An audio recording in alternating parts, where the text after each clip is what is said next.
Hello and welcome back to another episode of the Estonian Football Podcast.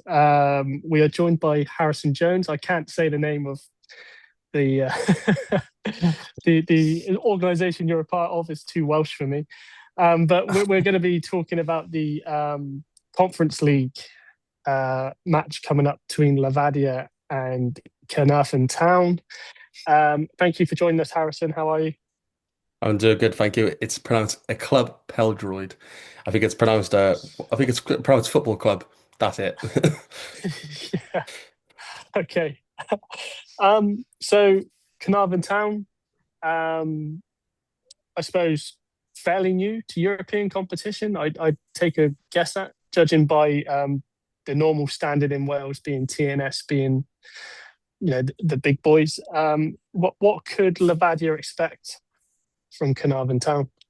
So I think they are kind of relatively new. It's not their first time in European football. I think they have faced in the Europe before. I think there was like a Northern Irish team. I think it might have been Crusaders. I might be completely wrong, but they have experienced Conference League football in the past, and I think then they kind of set themselves up a tie with Legia Warsaw.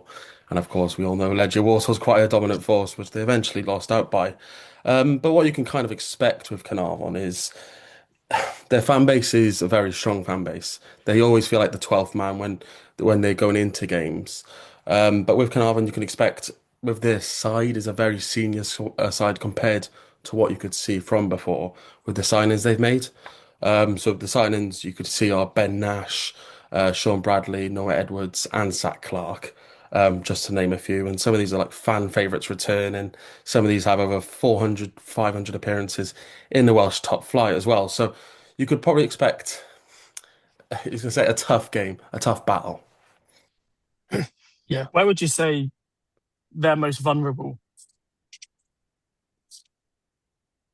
It's hard to kind of say the most vulnerable spot. I think looking at it, I think they lost their top scorer last season in Adam Davis, who went to Colwyn Bay, which is funny enough kind of a rivalry between the two sides. So that's the only problem I could say in a way is because I think he contributed 14 or 15 league goals for him, and he was such a big factor for the club. Um, but looking at, I think they have brought in a few players. They've also lost Brad Young. I think he's I think a player who I think he was at Aston Villa Academy. He get joined the Welsh leagues, went to TNS, then he got a move.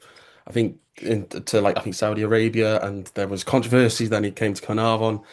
They've lost him as well. So they've lost two players who you could say are famous for scoring goals in Wales, but also are two top talent as well. So I think looking at the forward line, they maybe need another out and out striker before their tie, but I think they've the signings of Sean Bradley and Zach Clark. It's the only I think those are probably the two key players going forward. How important would you say this European campaign is for Carnarvon Town? Um, I think how important it's. I think the last time they done it, they went into Europe was via a playoff spot. I think this one has a bit more importance. Because I think last season they won the Welsh Cup. So this is the campaign where they've actually won a piece of silverware. I think it was the first time in their history. So going into Europe this time round, especially I think the last time they played in the first round, they didn't really come out of the UK. So I think this time around, they actually go into another country other than Legia. I think last time they were at Legia, they weren't even able to attend that fixture away. So I think this time around, they actually have an opportunity to have fans go abroad to actually support their team. So it does have a massive importance for the club because their fans can actually really enjoy an experience outside the UK. Most bookies have Levadia as the favourite. Is that kind of the expectation in Wales as well? Levadia are coming in, and is it going to be like a David Goliath kind of thing, or is it like a different story there? I think I think with the standard in Wales, it's a bit difficult. We have TNS in terms of English football terms. TNS are like the Man Cities. They'll always win. I think they've won. I'm trying to think. They won 18 times. I think they're only the next one based on history recently. Caernarfon won it twice and over I think the last 8 or 9 years.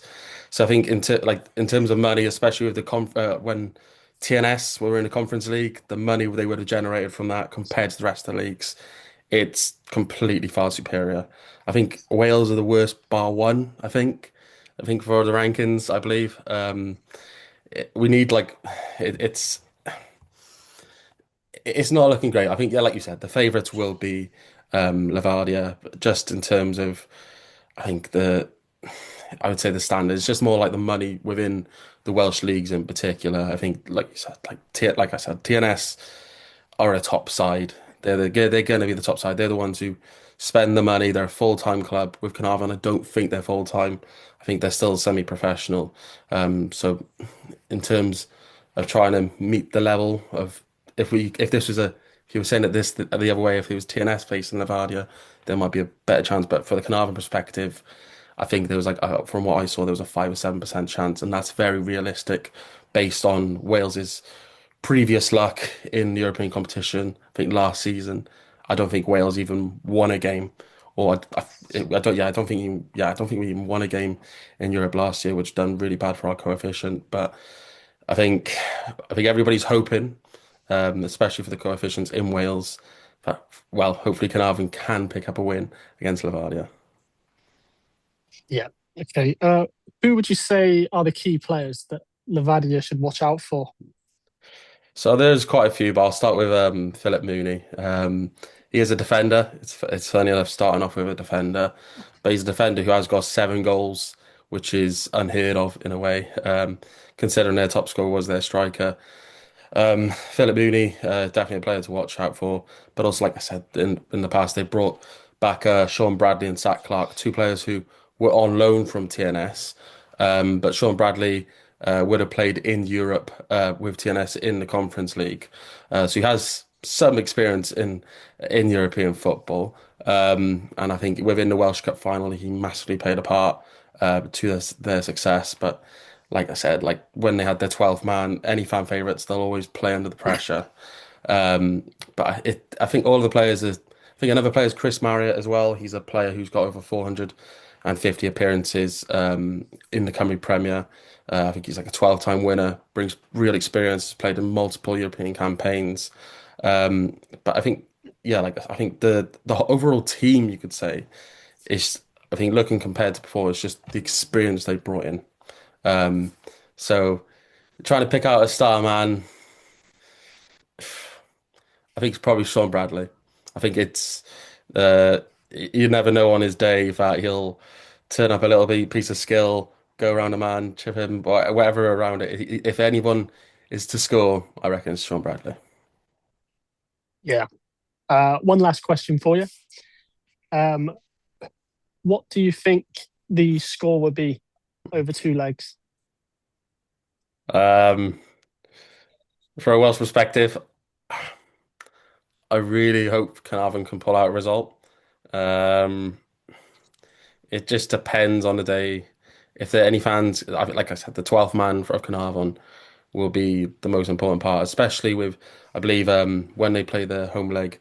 I think it's the first time at the Oval. I think this is the first time they'll actually host an actual ground at their actual ground. I think that previously it was a ground share at Bangor City.